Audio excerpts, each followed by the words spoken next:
Sorry, আমি আপনাকে heart করতে চাই না।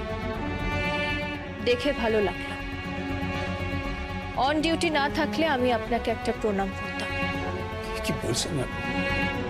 হ্যাঁ, একজন শ্বশুর মশাই তার বৌমাকে এতটা ভালোবাসেন?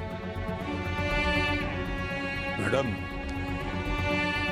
মেয়েটা যে এইভাবে ফাঁকি দিয়ে চলে যাবে আমি সেটা বুঝতেও পারি। চলে গেল নাকি চলে যেতে বাধ্য করল? একটা আর্জি নিয়ে কিন্তু আজ আমি আপনার কাছে এসেছি। কি? আমার বৌমার মৃত্যুর পেছনে যদি সত্যি কারোর হাত থাকে তাহলে কিন্তু তাকে উপযুক্ত শাস্তি দিতে হবে। টেনে হিঁচড়ে সবার সামনে নিয়ে আসতে হবে এবং আইনের হাতে তুলে দিতে হবে।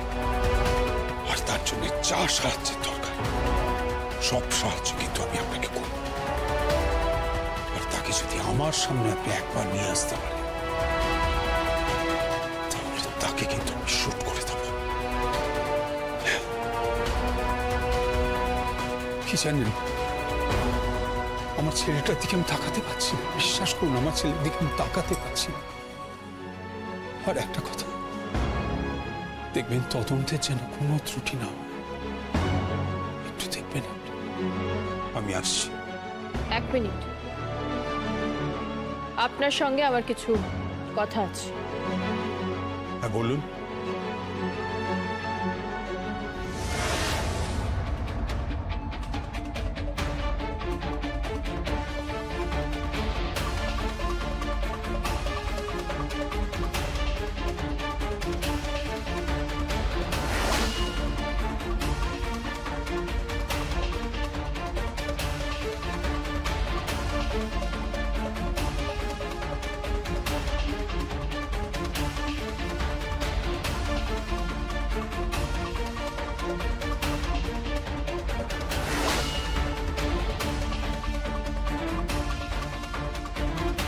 বুঝতে পেরেছেন? বুঝেছি। খুনিকে খুঁজে বের করতেই হবে। আমি কিন্তু এর শেষ দিকে যাব। আপনি চিন্তা করবেন না, এই লক্ষ্মী রানী বটব্যালের ট্রেনও চলে, হাতও চলে, আর বুলেটও চলে। আমার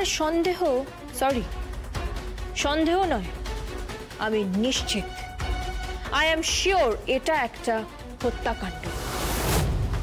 তাই শোলক মুখার্জির খুনিকে যতক্ষণ না বামাল সমেত আমি ধরছি ততক্ষণ আমি নিশ্চিন্তে ঘুমাবো না।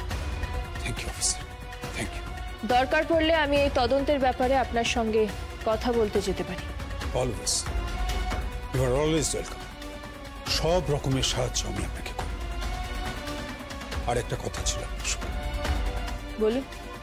সামনে আমি শোলকের একটা শ্রাদ্ধের আয়োজন করেছি। যদি সময় পান তাহলে একবার অন্তত আসবেন। নিশ্চয়ই যাব, তবে চেষ্টা করব ওই দিনের মধ্যে সত্যিটা উদ্ঘাটন করার। তাহলে তো এর থেকে ভালো আর কিছু হয় না।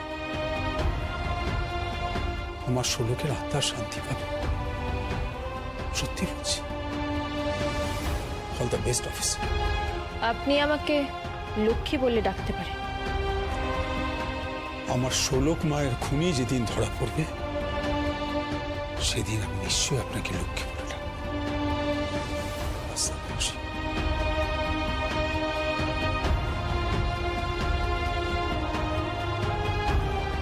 এনাদের মতো মানুষও আজকাল দেখা যায়। লক্ষ্মী রানী বটব্যাল, তদন্ত শুরু করো। একজন গৃহবধূকে উড়িয়ে মারল কে? চলো লক্ষ্মী রানী বটব্যাল।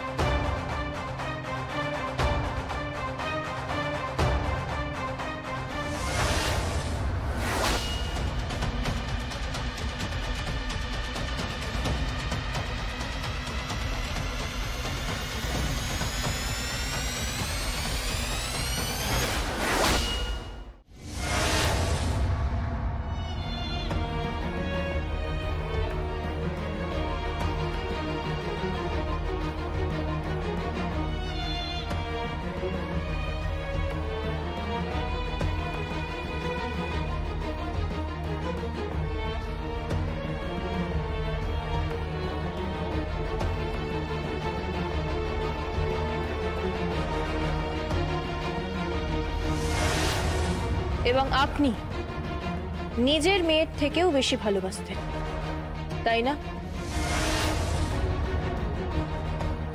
আমি আপনাকে হার্ট করতে চাই, দেখে ভালো লাগলো। অন ডিউটি না থাকলে আমি আপনাকে একটা প্রণাম করতাম। আই এম শিওর এটা একটা হত্যাকাণ্ড। তাই শোলক মুখার্জির খুনিকে যতক্ষণ না বামাল সমেত আমি ধরছি, ততক্ষণ আমি নিশ্চিন্তে ঘুমাবো না।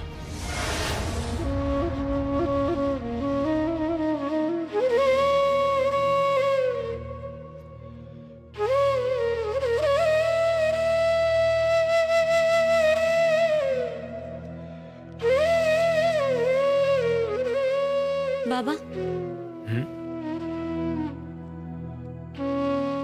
আপনার চা। তুমি কেমন করে বুঝলে যে আমার চা খেতে ইচ্ছে করছে? বাবা, বাবা আমি জানি এই বাড়িতে আপনাকে সব থেকে ভালো বুঝতো শোলক। আপনার যখন চা খেতে ইচ্ছা করতো, আপনি নিজের মুখে না বললে আমার বোন আপনার সামনে এনে হাজির করত। হয়তো আমি আমার বোনের মতো হতে পারবো না, কিন্তু আপনি আমাকেও আপনার মেয়ে ভাবতে পারেন।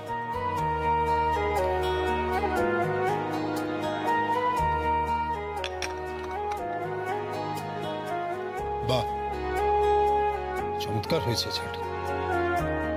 আর হ্যাঁ, কি বুঝলে মেয়ের মতো ভাবতে পারি? তোমার বোধহয় জানা নেই যে আমি কিন্তু আমার বাড়ির দুই বৌমাকেই নিজের মেয়ের মতোই দেখেছিলাম। বাট বাবা, বাবা আমি অনেক ভুল করেছি, তার জন্য আমি আপনার কাছে মাফ চেয়ে নিচ্ছি।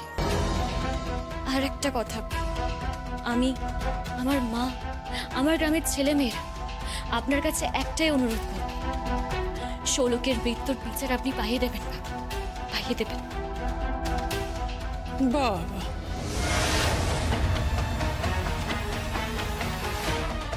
এই মেয়ের পেটে পেটে যে এতখানি শয়তানি, সেটা তো জানা ছিল না। আচ্ছা, বললে কি করে হবে মম?